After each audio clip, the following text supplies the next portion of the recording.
जय हिंद दोस्तों। I hope you all are doing well and safe and as you know मैं इस चैनल के थ्रू मैकेनिकल इंजीनियरिंग्स की नॉलेज शेयर करता हूँ। ऑटोमोबाइल इंजीनियरिंग्स में क्या क्या अपडेट्स हैं वो मैं शेयर करता हूँ।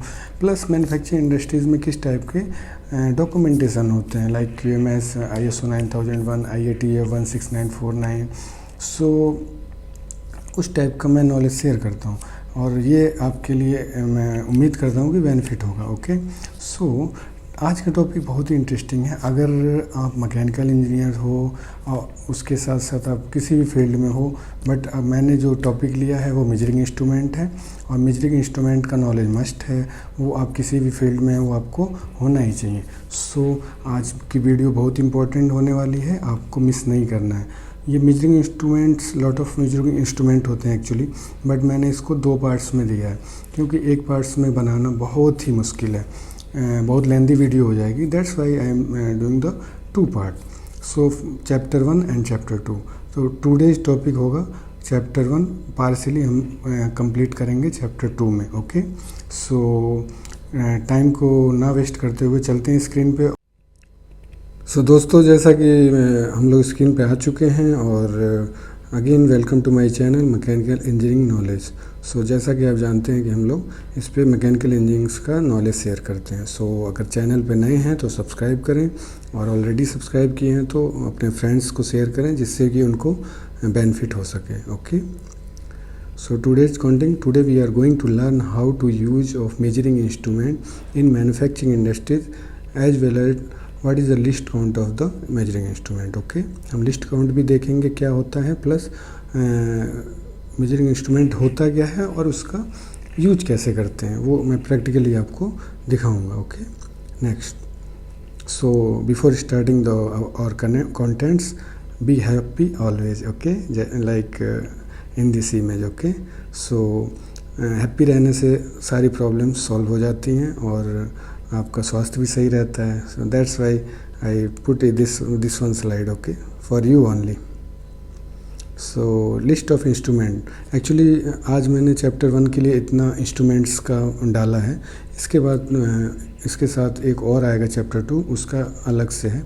सो हम आज इसके बारे में जानते हैं। ब्रीफ में क्या है कि किसी भी मैन्युफैक्चरिंग इंडस्ट्रीज़ में या ऑयल एंड गैस है या अदर होम अप्लायंस है, मेजरिंग इंस्ट्रूमेंट्स का यूज़ तो ज़रूरी है क्योंकि किसी भी प्रोडक्ट्स को हम बना रहे हैं वो कैसे क्वालिटी को मीट कर रहा है, ड्राइंग्स को मीट कर रहा है कि नहीं कर रहा है, उसके लिए हम मेजरिंग इंस्ट्रूमेंट्स का यूज़ करके उसका मेजरमेंट करते हैं, फिर उसका कंपेयर करते हैं कि ये एज पर ड्राइंग है कि नहीं है। ओके, सो इसके लिए हमें मेजरिंग इंस्ट्रूमेंट का नॉलेज होना चाहिए।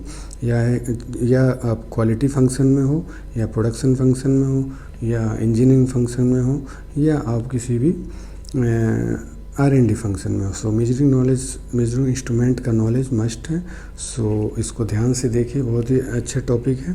सो स्टार्ट करते हैं। वर्नियर कैलिपर है, माइक्रोमीटर है, वर्नियर हाइट गेज होता है, वर्नियर डेप्थ गेज होता है। ओके, बेवल प्रोटेक्टर है, डायल गेजेज होते हैं, बोर गेजेज होते हैं। ये डायमेंशन मेजरमेंट का है। ओके, कोई भी मैकेनिकल पार्ट्स हम बना रहे हैं तो उसका डायमेंशन को मेजर करने के लिए हम ये इंस्ट्रूमेंट यूज़ करते हैं। ओके, फिर बोर गेज हो गया, स्टील स्केल होता है, पाई टेप होता है। ओके, थ्रेड डायामीटर गेज होता है, एक्सटर्नल हाइट गेज यूज करते हैं, external thread height gauge. Okay, जो थ्रेड्स का होता है उसकी हाइट को मेजर करने के लिए हम external thread height gauge use करते हैं। रेडियस गेज है, फीलर गेज है एंड टेपर गेज। सो ये इतना लिस्ट आउट किया है, फिर इसको हम डिटेल में देखते हैं।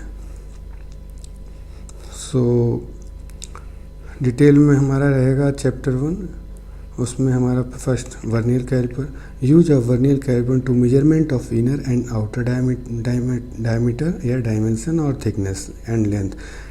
किसी भी स्ट्रेट हॉरिजॉन्टल या वर्टिकल स्ट्रेट लाइन की डायमेंशन को चेक करने के लिए हम वर्नियर कैलिपर का यूज़ करते हैं। इसका लिस्ट काउंट जो होता है 0.02 होता है। ये दो टाइप का होता है, first mechanical and digital also. तो मैंने मैकेनिकल भी यहाँ दिखाया, यहाँ डिजिटल भी दिखाया। ओके, सो आपको कंफ्यूज नहीं होना है, दोनों एक ही है, बट ये डिजिटल है तो इसका लिस्ट काउंट थोड़ा कम और अच्छा एक्यूरेट है, बट जो परफेक्टली एक्यूरेट होता है वो मैकेनिकल होता है, इस पर आप विश्वास कर सकते हैं। मैं डिजिटल में थोड़ा सा एरर आने का चांस होता है क्योंकि वो बैटरी बेस होता है। ओके, मैकेनिकल में एरर का चांस नहीं होता है। सो मैकेनिकल का लिस्ट काउंट 0.02 mm होता है और डिजिटल का आपका लिस्ट काउंट 0.01 mm होता है। ओके, और मैंने यहाँ पे कुछ एग्जांपल्स दिखाया। किसी भी अगर आप पार्ट का ओडी चेक करना चाह रहे हैं तो वर्नियर कैलिपर्स का यूज कर सकते हैं। कोई डायमेंशन है, कोई स्मॉल लेंथ है तो भी आप वर्नियर कैलिपर्स का यूज कर सकते हैं। उसके बाद आपने आईडी भी यूज करने के लिए हम इसके ऊपर का जा का यूज करते हैं, जिससे हम किसी भी कोई स्टेप बना है उसका आईडी मेजरमेंट भी हम कर सकते हैं। उसके अलावा हमारा कोई ये स्टेप बना है तो स्टेप की थिंक कर सकते हैं। ओके, सो ये हो गया आपका वर्नियर कैलिपर्स। ओके, नाउ चलेंगे हम माइक्रोमीटर पे। अगर आपको देखना है तो एक बार और रिवाइज करके वीडियो देख लीजिएगा। मैं थोड़ा इसलिए जल्दी बता रहा हूँ क्योंकि कम टाइम में आपको जल्दी समझ आए और वीडियो ज़्यादा लेंदी ना हो। ओके, आपको नहीं आए तो 2 बार देखिए, 3 बार देखिए, वीडियो देखिए। पीडीएफ चाहिए, I will share also. Okay, but आप लोग तो कमेंट भी नहीं करते, ना शेयर करते, ना कोई रिक्वायरमेंट है आप लोग की कि पीडीएफ चाहिए। तो जिस दिन आपको लगे तो मैं आप मेल आईडी देंगे, मैं दे दूँगा। मैंने सारा रखा है अपने पास। माइक्रोमीटर हम यूज करते हैं, जैसा कि नाम से ही पता है माइक्रोन। यहाँ प्रिसीजन काम होता है, माइक्रोन लेवल का मेजरमेंट होता है, वहाँ माइक्रोमीटर का यूज करते हैं। और ये किसी भी सॉफ्ट का ओडी चेक करने में यूज किया जाता है। थिकनेस भी आप कर सकते हैं, किसी सीट की थिकनेस भी यूज कर सकते हैं। मैंने यहाँ लिखा है use of micrometer to measure the highly precision outer diameter of shaft और thickness of part at seat. किसी भी सीट का थिकनेस भी आप चेक कर सकते हैं या आउटर डायमीटर भी चेक कर सकते हैं। ये माइक्रोन्स में बताएगा। इसका लिस्ट काउंट होता है 0.001 जो डिजिटल होता है, और जो मैकेनिकल होता है उसका 0.01 means 0.01 mm। This is mm। अगर माइक्रोन की बात करें तो ये 0.01 mm means 10 micron. Okay, and 0.01 mm is 1 micron. तो इसका 1 माइक्रोन से 10 माइक्रोन तक का लिस्ट काउंट होता है।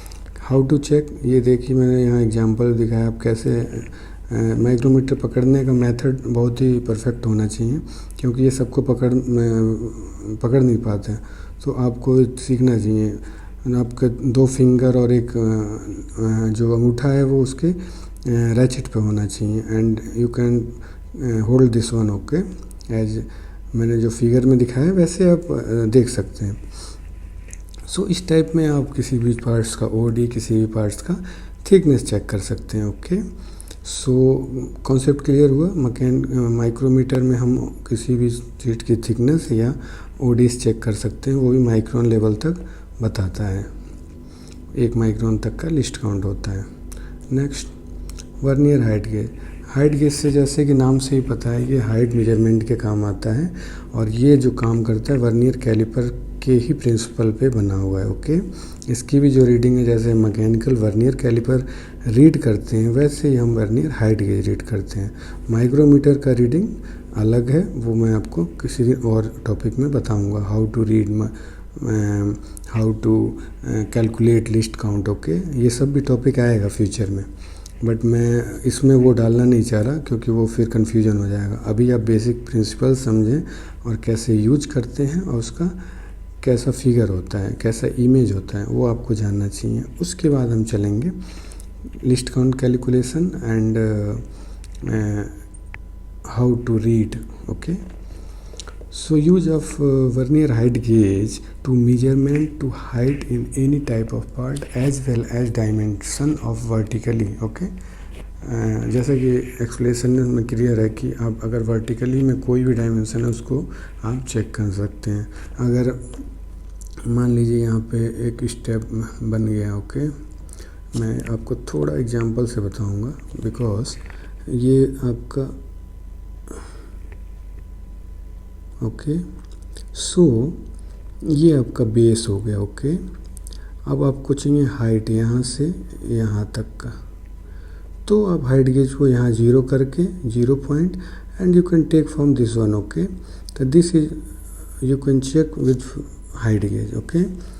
so I hope एग्जाम्पल भी सही है। यहाँ पे नॉर्मली मैंने एग्जाम्पल दिखाया है, वैसे आपको समझ आ जाएगा। और ये एग्जाम्पल मैंने बताया कि अगर कोई मशीन मैन्युफैक्चरिंग पार्ट जो है थोड़ा टफ प्रोफाइल का है तो उसमें भी हाइट आप 0 करके चेक कर सकते हैं, ओके। इसका भी लिस्ट काउंट, ये चूँकि वर्नियर कैलिपर्स के सिद्धांत पे काम करता है तो 0.02 मैकेनिकल का होगा और डिजिटल का 0.01, okay. So next, vernier depth gauge, ये भी वर्नियर के प्रिंसिपल पे काम करता है, बट हाइट गेज जो है कि आपका 0 से ऊपर, समझ गए ना। अगर कोई बेस है, बेस के ऊपर की हाइट को मेजरमेंट करना है तो हम हाइट गेज यूज करते थे। अब क्या करना है, किसी के अंदर यूज करना है, तो ये हमारा बेस है और इसका जो अंदर का जा है वो होलो उस पीस के अंदर जाएगा और डेप्थ चेक करेगा, समझ गए ना। ये डेप्थ चेक करता है। सो वर्नियर डेप्थ गेज का सिंपल फंडा है, ये डेप्थ को चेक करता है, चाहे वो किसी होलो सॉफ्ट में बना हो, किसी भी स्टेप में बना हो। वो इसको बेस करने का उसको बस वो होना चाहिए, स्पेस होना चाहिए। अगर ये प्रॉपर यहाँ जैसे बेस है ना, तो बेस अगर होगा तो वो प्रॉपरली मेजरमेंट हो पाएगा। अदरवाइज अगर ये फ्लैट सरफेस नहीं है तो मुश्किल है, okay. So use a vernier depth gauge to check the depth of any part और work. Actually depth gauge using inside depth measurement, okay, inside of depth measurement के काम आता है। और इसका लिस्ट काउंट भी आपको बताने की ज़रूरत नहीं है, क्योंकि ये वर्नियर के कैलिपर्स के प्रिंसिपल पे वर्क करता है। तो 0.02 मैकेनिकल हो गया एंड डिजिटल का 0.01, okay. So next, bevel protractor, use of bevel protractor to check the angle of any part. किसी भी पार्ट्स का अगर आपको एंगल चेक करना है, मान लीजिए हमने ये मशीन ये एक पार्ट बनाया, ओके। सो इसका ये एंगल कितना है, तो चेक करने के लिए हम बेवल प्रोटेक्टर का यूज करेंगे, ओके। चाहे वो मशीनिंग पार्ट हो, चाहे सीट मेटल पार्ट हो, चाहे कास्टिंग पार्ट हो, तो हम उसका एंगल चेक करने के लिए ये बेवल प्रोटेक्टर यूज करते। ये मैंने बेवल प्रोटेक्टर का, ये डिजिटल बेवल प्रोटेक्टर और ये मैकेनिकल बेवल प्रोटेक्टर, और यहाँ पे जो मैंने आपको दिखाया है वो प्रैक्टिकली चेक करता हुआ बंदा है यहाँ पे, और आप समझ सकते हैं कि कैसे वो चेक कर रहा है, ओके।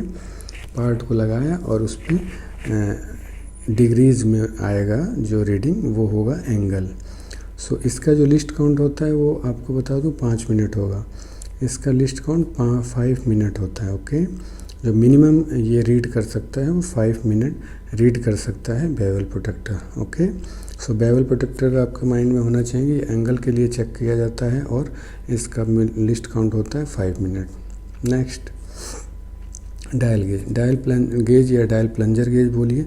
ये एक्चुअली हर जगह यूज किया जाता है जहाँ हमें मेजरमेंट में प्रेशर की ज़रूरत पड़ती है, क्योंकि कभी कभी क्या होता है कि हमारा जो नेचुरल इंस्पेक्शन मेथड है उसमें हम प्रेशर प्रॉपर नहीं लगाते या अनस्पेसिफाइड प्रेशर होता है, okay.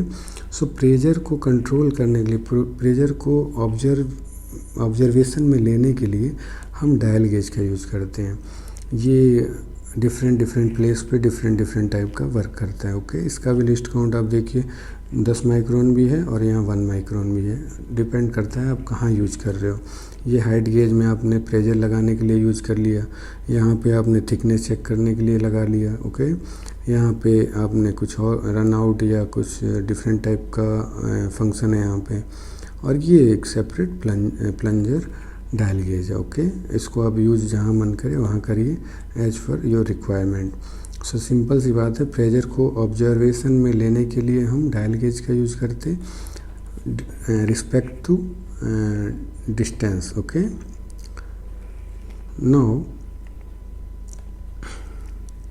Bore gauge, actually bore gauge है, bore gauge, okay. Use of bore gauge to check the inner diameter of any hollow parts.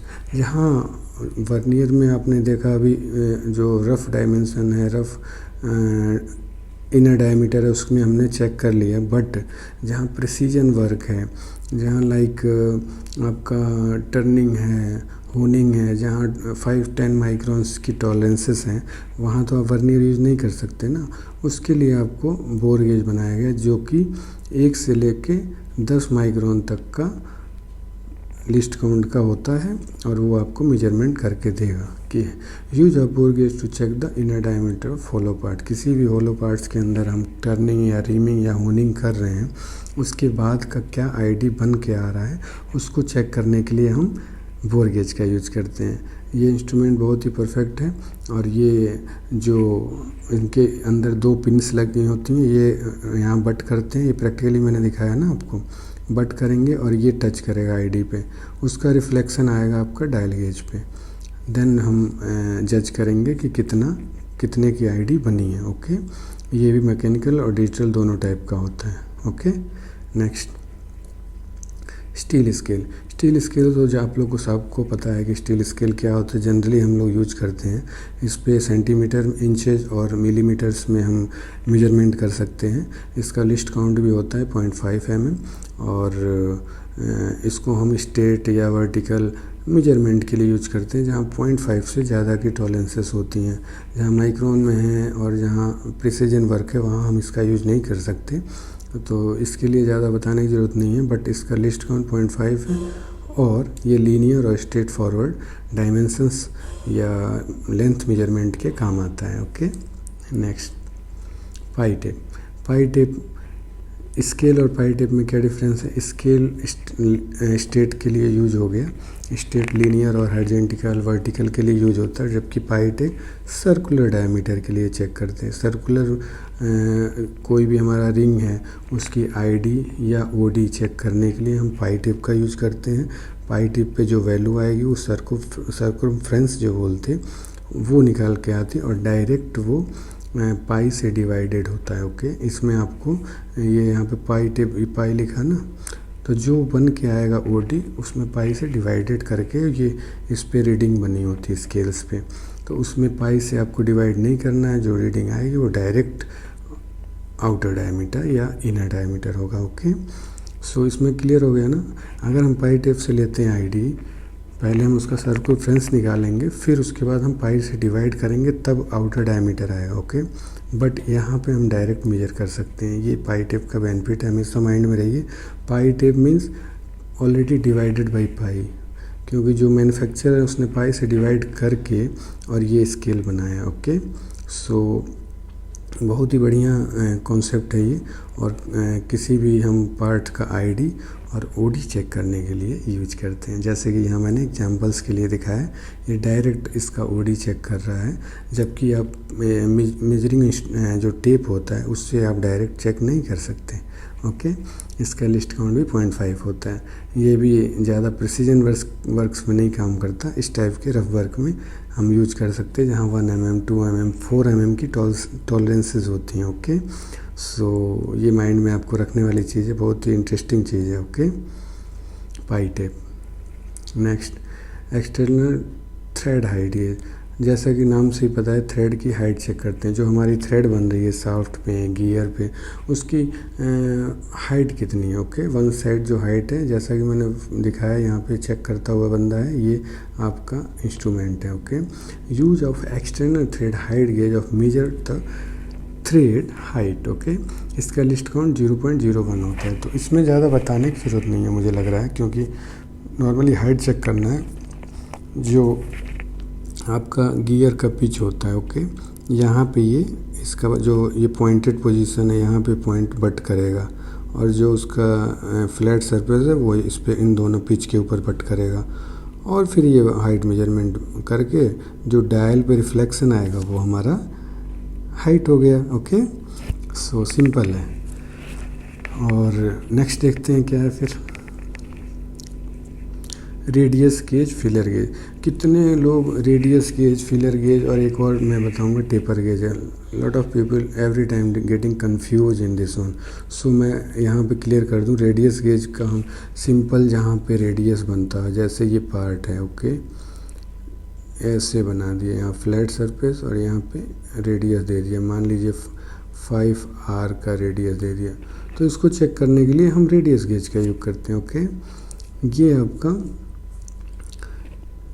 Sharpness ना होने के लिए हम रेडियस बनाते हैं। कहीं कहीं रिक्वायरमेंट होती है कि यहाँ पे रेडियस होना ही चाहिए, सो उसको एक्यूरेट मेजरमेंट करने के लिए रेडियस होता है, जिसमें 0.5 से लेके मैक्सिमम तक का रेंज का रेडियस प्रोफाइल होता है। उसको हम पार्ट के ऊपर मैच करा के देखते हैं, अगर बराबर मैच होता है तो ओके है, अगर गैप है तो हम उसके अकॉर्डिंग ये यूज करते हैं कि उसके पे कौन सा मैच हो रहा है। जो परफेक्टली मैच होता है वो हमारा ऑब्जर्वेशन होता है। Okay, filler gauge to check the gap between two matching part. Two matching parts हैं, उनके बीच में गैप हमको चेक करना है, तो उसके लिए हम फिलर गेज का यूज कर रहे हैं। फॉर एग्जांपल, आपने देखा होगा इंजन के अंदर होता है हेड और जो उसका ब्लॉक होता है, उनके बीच में हम गैस किट लगाते हैं। तो गैस किट लगाने के बाद कभी कभी गैप हमें चेक करना पड़ता है कि कितना गैप होना चाहिए। सो वो गैप हो गया, या कोई पिस्टन है और पिस्टन, मान लीजिए इंजन के अंदर पिस्टन है और ये सिलेंडर है। ओके, सिलेंडर के अंदर पिस्टन मूव कर रहा है up and down. Okay, cylinder के अंदर पिस्टन मूव कर रहा है, तो मूव करेगा तो क्लियरेंस तो होता है ना यहाँ पे। तो कभी कभी वो क्लियरेंस ज़्यादा भी हो जाता है, कम भी हो जाता है, जिससे इंजन का फ्यूल कंजम्पशन ज़्यादा हो जाता है। तो वहाँ भी हम चेक कर सकते हैं। कहीं भी आपका दो मैचिंग पार्ट के बीच में गैप है, उसके लिए हम फिलर गेज का यूज़ करते हैं। इसमें थिकनेस होता है 0.1 mm से लेके पत्ती होती है और मैक्सिमम तक होता है। तो हम उसको कभी कभी 2 या 2 से ज़्यादा जोड़ के या फिर उसमें गैप में डाल के अगर फिट बैठा तो वो हमारा ऑब्जर्वेशन है। ओके, सो ये हो गया फिलर गेज। रेडियस चेक करने के लिए फिलर गेज दो फ्लैट सरफेस के बीच में गैप चेक करने के लिए, याद रहे फ्लैट सरफेस के बीच में, दो फ्लैट मैचिंग पार्ट्स के बीच में गैप चेक करने के लिए। ओके, नेक्स्ट टेपर गेज और फिलर गेज का कॉन्सेप्ट सेम है, बट वो फ्लैट के लिए है, बट ये दो पार्ट्स के बीच में जो टेपर गैप होता है उसको चेक करने के लिए। ओके, टेपर मीन्स हम कह सकते हैं कि कहीं कहीं हमारा टेपर गैप नहीं कहेंगे, एक्चुअली कहीं कहीं हमारा फिलर गेज नहीं जा सकता, तो उसमें हम इसमें टेपर गेज डाल के देखते। तो टेपर गेज में यहाँ बना होता है डायमेंशन, अगर ये जाके यहाँ पे रुक गया तो यहाँ पे लिखा होगा 0.8 mm। ओके, तो इसका गैप जो है वो 0.8 mm का हो गया। ओके, टेपर गेज का जैसे मैं यहाँ दिखा रहा हूँ आपको, ये गैप है ना, तो टेपर गेज से हम देख रहे हैं। टेपर का मतलब ये नहीं है कि वो टेपर ही है, टेपर का मतलब ये है कि वो इंसर्ट होगा अंदर, और जिस पे जाके रुक गया वो हमारी ऑब्जर्वेशन हो गई कि उतने का गैप है उसमें। ओके, सो यहाँ पे मैंने एक एग्जाम्पल्स भी दिया है कि टेपर गेज का, कि how to check gap through taper gauge. Okay, so taper gauge ऐसे चेक कर लिया, और स्लिप और आपका मैंने जो बताया आपको फिलर गेज से भी हम गैप चेक कर लेते हैं। ओके, सो आई होप ये सेशन आपको पसंद आया होगा, और मैं उम्मीद करता हूँ कि आप लोगों को आज अच्छा सीखा आपने, और अगर अच्छा लगे तो अपने दोस्तों से ज़रूर शेयर करें, सब्सक्राइब करें। कोई क्वेश्चन हो तो ज़रूर कमेंट बॉक्स में डालें, मैं उसका रिप्लाई दूंगा। और घर पे रहें, स्वस्थ रहें, ध्यान दें।